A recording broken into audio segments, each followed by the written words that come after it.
प्राचीन काल में सत्यव्रत नाम के एक राजा राज करते थे। वह प्रतिदिन पूजा पाठ किया करते थे।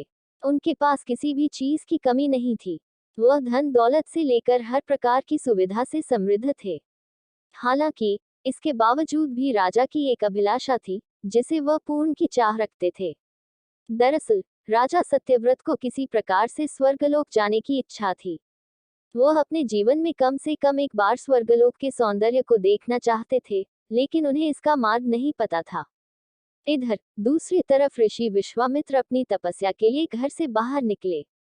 चलते चलते वह अपनी कुटिया से काफी आगे चले गए थे। काफी समय बीत गया लेकिन वह नहीं लौटे। इस कारण उनका परिवार भूख और प्यास से तड़प रहा था। राजा सत्यव्रत को जब ये पता चला तो उन्होंने ऋषि विश्वामित्र के परिवार के पालन पोषण की जिम्मेदारी ले ली। कुछ समय बाद जब मुनिवर लौटे तो वे अपने परिवार को कुशल देख काफी प्रसन्न हुए। उन्होंने पूछा कि उनकी अनुपस्थिति में किसने उनकी देखभाल की। इस पर ऋषि के परिवार वालों ने बताया कि राजा ने उनके पालन पोषण की जिम्मेदारी उठाई थी। ये सुनकर ऋषि विश्वामित्र तुरंत राजमहल पहुंचे और राजा से मुलाकात की। वहां पहुंचकर उन्होंने सबसे पहले महाराज को धन्यवाद कहा। इस पर राजा ने ऋषि अपनी इच्छा पूर्ण होने का आशीर्वाद मांगा।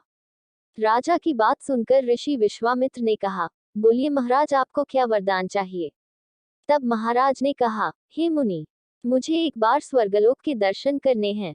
कृपया करके मुझे वहां जाने का वरदान दें। राजा की प्रार्थना सुनकर ऋषि विश्वामित्र ने एक ऐसा रास्ता बनाया जो स्वर्गलोक की ओर जाता था। ये देख राजा सत्यव्रत बहुत खुश हुए। वह तुरंत उस रास्ते पर चल पड़े और स्वर्गलोक पहुंच गए। यहाँ पहुंचते ही इंद्रदेव ने उन्हें नीचे धक्का दे दिया, जिसके कारण वो सीधे धरती पर जा गिरे। राजा ने सत्यव्रत ने तुरंत सारी घटना ऋषि विश्वामित्र बताई। राज की बात सुनकर ऋषि विश्वामित्र गुस्से से आग बबूला हो उठे।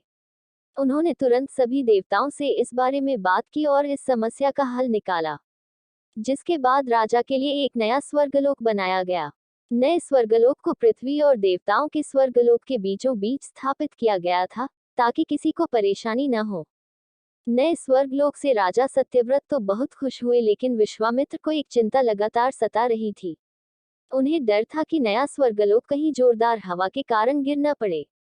अगर ऐसा होगा तो राजा सत्यव्रत दोबारा से धरती पर जा गिरेंगे।